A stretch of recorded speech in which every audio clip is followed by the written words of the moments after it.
Okay, so let's take a look at completing the square. Completing the square is a concept that you should have known in grade 10. And you need to know completing the square because it's going to help us with parabolas. And it's going to help us transform parabolas that are in standard form into vertex form. Okay? And you have to know how to do that so that you can read the parabola better. If something is given to you, if a parabola is given to you in standard form, it'll look like this. So this is standard form. The parabola looks like this. Y equals ax squared plus bx plus c. And of course, you're going to see y's and x's in your formula, but you will not see an a, b, or c. It'll actually be numbers there. Now, the only thing you can really tell me about something that is in standard form is that your a value, if it's positive, it's opening up. And if it's negative, it's opening down. Also, a is the exact same as a would be in vertex form. It's either a stretch or compression vertically. Now, your c value will indicate your y-intercept. And your y-intercept happens when x is 0. Okay? Makes sense because if x is 0, that's gone, and you're just left with c. So y-intercept happens where x is 0, that's always your y-intercept. And that's pretty much everything you can tell me when something is in standard form. Now, vertex form, on the other hand, is the second form you learned back in grade 10. And vertex form looks like this. A times x minus h all squared plus k. And this is vertex form. And in vertex form, you're able to tell me what the vertex is. You're able to tell me if the parabola opens up or down, along with any transformations on y equals x squared. A will tell me my vertical stretch or compression. If there's a reflection of the x-axis, your h will let me know if there's a shift left or right in the parabola, and the k value is a shift up or down if there is one. And so in order to go from standard form to vertex form, we have to know how to complete the square. And that's what completing the square is. Again, I mentioned this in class that you shouldn't be at the point with how to complete the square, but rather why you complete the square. The how should be secondary, so you have to know. That's something you have to know how to do. The why is what you start asking yourself. You have to know why you're doing this. And again, the main reason to complete the square is so that you can turn something from standard form to vertex form. So for instance, a question may give you something in standard form and may ask you for the maximum or minimum value of that parabola. And in which case you can't tell me that unless it is in vertex form. There's another secret though with standard form, and you can look it up actually, and so I'll let you in on the secret a little bit. So if you look it up, you can actually find the equation of the axis of symmetry of standard form a very particular way by looking at these A's, B's, and C's. So if you look up on YouTube how to come up with the equation of the axis of symmetry using standard form, then if you know that secret, you can use that to figure out the vertex as well as another way of doing it. However, if you need to know how to complete the square for a test, then you have no choice but to complete the square. So we're going to do an example here. And you can use this example throughout the homework questions because your homework questions ask for maximums and minimums. So example 1, find the maximum or minimum of, and let's say the question is y equals negative 2x squared plus 16x minus 7. Okay, so this is clearly something in standard form because you have x squareds and x's, so it's clearly standard form, and it's asking you to find the maximum or minimum. Well, the only way you can do that is if it's in vertex form. So I'm going to complete the square so I can put this in a vertex form, and of course I have to know how to read vertex form in order to tell you what the maximum or minimum is. So step 1. Group the first two terms. So you can make a little note for yourself. Group the first two terms with square brackets. That is step number 1. Step number 2. Step number 2 is factor out the a value. So you can write that down for yourself. Factor out the a value. The a value is the number in front of the x squared. So factor out the a value from both terms that you've grouped. So if I factor out the negative 2, I'm going to leave this negative 7 alone because it has nothing to do with the two terms. But this divided by negative 2 will leave me with x squared, and do not forget this divided by negative 2 is negative 8x. So again, factor out your a value from both terms. It was negative 2, that divided by negative 2 is x squared, and 16x divided by negative 2 is negative 8x. Step 3 is actually complete the square of what's inside. So completing the square of what's inside, I'm going to leave this exactly the same, except leave some space for myself, and I'm going to complete the square. Now what is completing the square? Completing the square has to do with perfect square trinomials. So again, if you're not good at factoring, this is kind of a full circle effect, and you're going to be confused, but you can just memorize how to do this right now, and then start understanding why once you start getting good at your factoring again. So completing the square requires you to add and subtract the same number. Because if you add and subtract the same number, you really aren't changing anything about the function. So how do you complete the square though? What number do you add and subtract? That is very, you have to be very accurate on that. So if I take a look at this, completing the square is taking a look at the b value, your 8, half of 8, and then square it. So you always take your b value, cut it in half, and square it. So you can write that for yourself, completing the square. So take half of 8, which is 4. 4 squared is 16. So I'm going to add 16 and subtract 16. Again, half of 8 is 4. 4 squared is 16. So I'm going to add 16, subtract 16. That makes the first 3 terms a perfect square trinomial. So step 4 is factor the perfect square trinomial. So I'm going to leave all the stuff as is, and I'm going to factor this perfect square trinomial. Now that perfect square trinomial, a perfect square trinomial always comes from a binomial squared. And what goes in this bracket? Well, the square root of x squared is just x. The square root of 16 is 4 with a negative sign in the middle. Okay? So a trinomial comes from a binomial all squared, and you write a bracket with a square. Everything else stayed the same. The square root of x squared is x. The square root of 16 is 4 with a negative sign in the middle. It always works out that way because you are making the perfect square trinomial.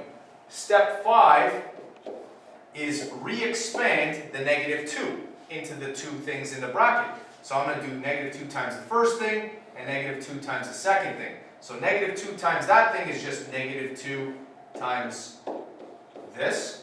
Notice I don't multiply it in the brackets because that has an exponent. And negative 2 times negative 16 is positive 32. And I still have a negative 7 hanging out at the end. And if I continue this up here, my apologies, but if I continue this up here, I can add those 2 things at the end. This ends up being y equals negative 2, x minus 4 all squared, and 32 minus 7 is positive 25. So this is completing the square to make something from standard form look like vertex form. Okay? Now in vertex form, you should be able to tell me if it's a maximum or a minimum. You know, does the parabola have a maximum or a minimum? So I'm going to draw a quick drawing for myself. You know, the quick drawing for myself will be, where is this vertex? Well, this vertex, you should be able to read vertex form. That's another issue. If you don't know how to read vertex form, I would look at other videos on how to read vertex form. So the vertex of that thing is not negative 425, but positive 425. And so positive 425 is somewhere, let's say around here, 4 and 25 for y. Okay, somewhere around here. And this thing opens down because a is negative. So if it opens down and does something like this, you know that there is clearly, this goes forever downwards because there are arrows at the end of my parabola. It goes forever downwards unless it's a real life example. In this case, it's just a parabola. So it goes forever down. But it doesn't go forever up. there is a maximum height here, and the maximum height is 25. So this one particularly has a max of 25, and it happens at x equals 4, the equation of the axis of symmetry.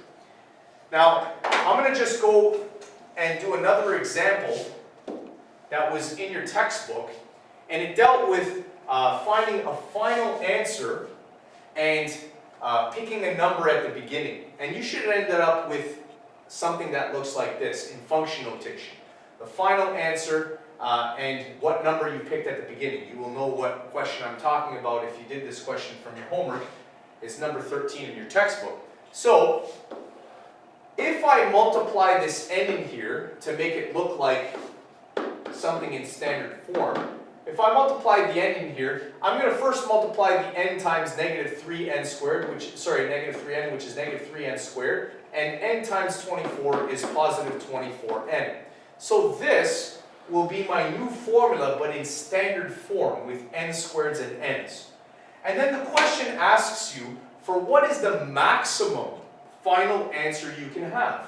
Well, clearly if it's asking you for the maximum, it is asking you for what the vertex is of this. So what is the maximum final answer you can have, and what number n did you have to pick in order to get that final answer? So what I'm going to do is put this into vertex form. And so step 1 of completing the square would be group the first two terms. In this case, there are only two terms to group. So that's done. Step 2.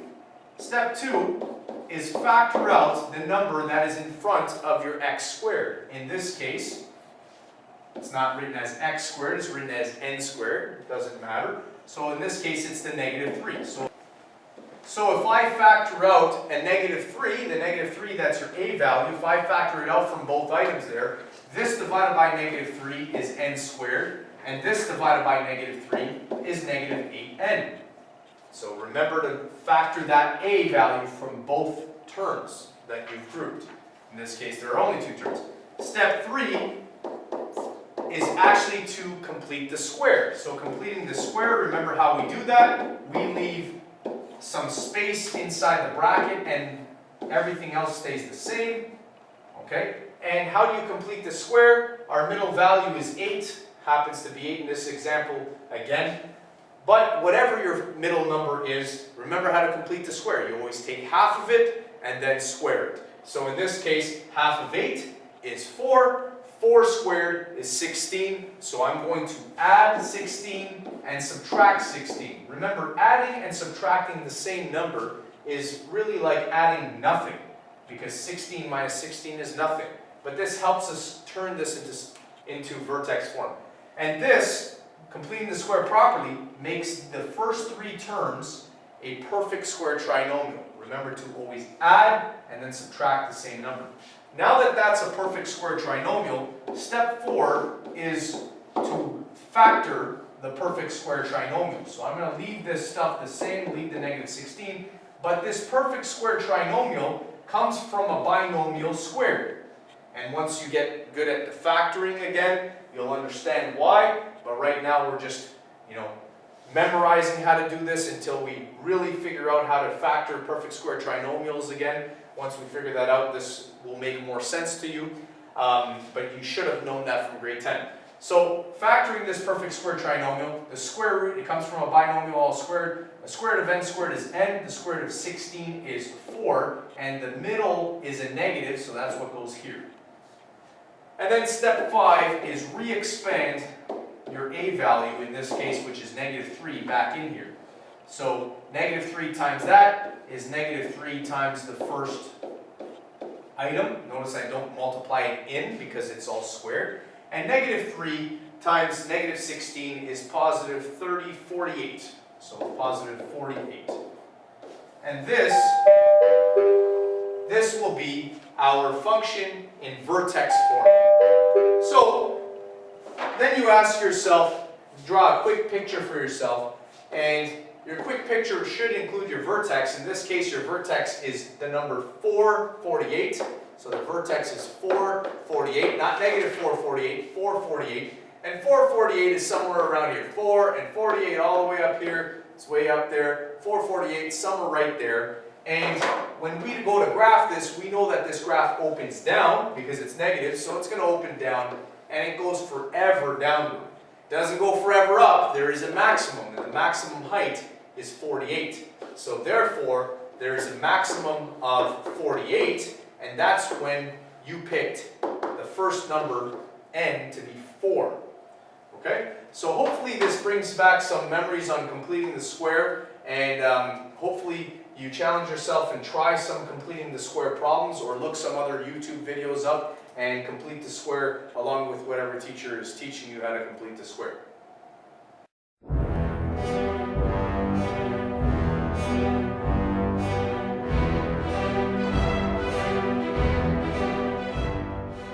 Completing the square, completing the square. Halve the x and put in brackets, subtract the square of that number there. We have completed the square. Completing the square, completing the square.